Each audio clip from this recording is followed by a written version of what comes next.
Earnhardt Jr. Off turn 2, hard pass Jeremy Mayfield to take the lead. And when he took the lead, he drove off into the sunset. Right now, Dale Earnhardt Jr., he don't need anything but this race to just continue to get the laps counted. There's a couple of things we got to keep our eye on, though, guys.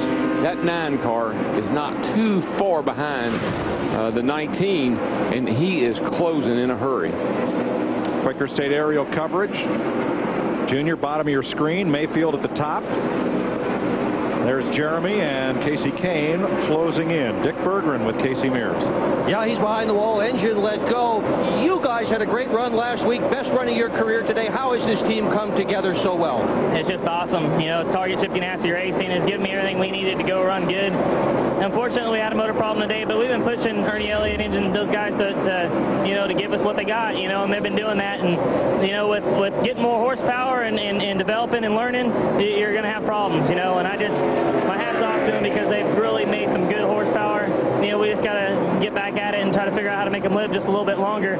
I felt it tightening up a little bit early, probably about 40 laps ago, and just trying to baby it a little bit and try to get it home. And leaving out of the pits real hard was just real hard on it. But I'm real proud of my guys. The guys did excellent pit stops today.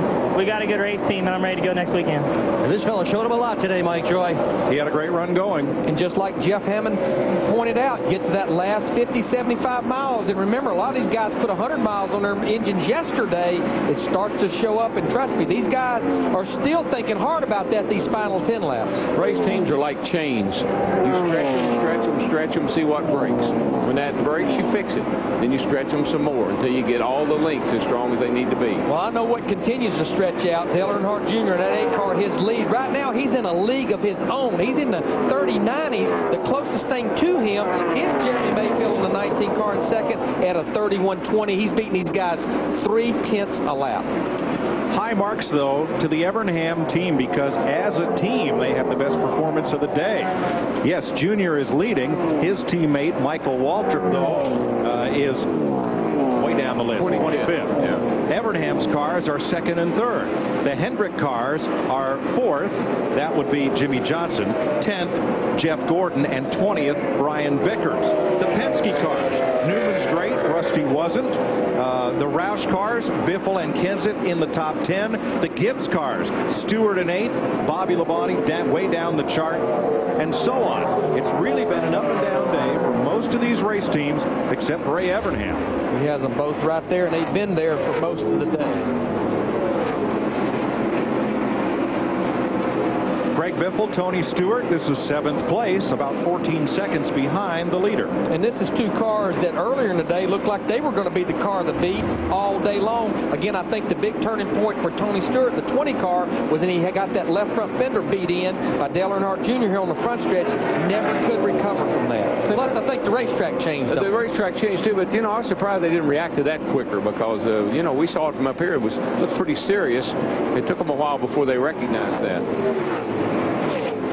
Add the Yates teams to the hits and misses. Dale Jarrett is 9th, while his teammate Elliott Sadler is 30th. He struggled all day long since the drop of the green flag. And I think the biggest thing, Mike, remember we talked about it in the beginning of the day, only 3 caution periods to make adjustments on your car besides those green flag stops. There's just not been many opportunities to fix a car that's been off. Now Ryan Newman, our pole sitter, as you have a look at Ward Burton, who is going to go a lap down. Ward's had a good day for a fellow who's been fighting the flu, and they had Jason Leffler suited up to qualify that car Friday, but Ward hopped in it and did a good job, and he's hung on to the lead lap just about all day. 3 cautions. He's never had a chance to rest whatsoever. And Darrell, can you imagine running this 500-mile race with the flu and only getting 3 cautions to catch your breath? Yeah, it's tough. But you go over to the infield care center this morning, you get a couple of quarts of fluids pumped in you, and I'll tell you, Larry, you don't know. You get down in that race car, it's nice and warm and snuggly,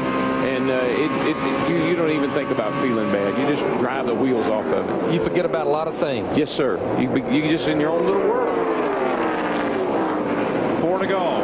Ryan Newman, the pole sitter, had a chance to win it, but did he stay on the racetrack too long in the final run? I think he did. He was the last one to take advantage of those 4 fresh tires, and now he's 8.5 seconds behind our leader, Dale Earnhardt Jr. He's just trying to hang on for a top 5 finish, which, like Dale Earnhardt Jr., considering his run at Las Vegas would not be a bad day.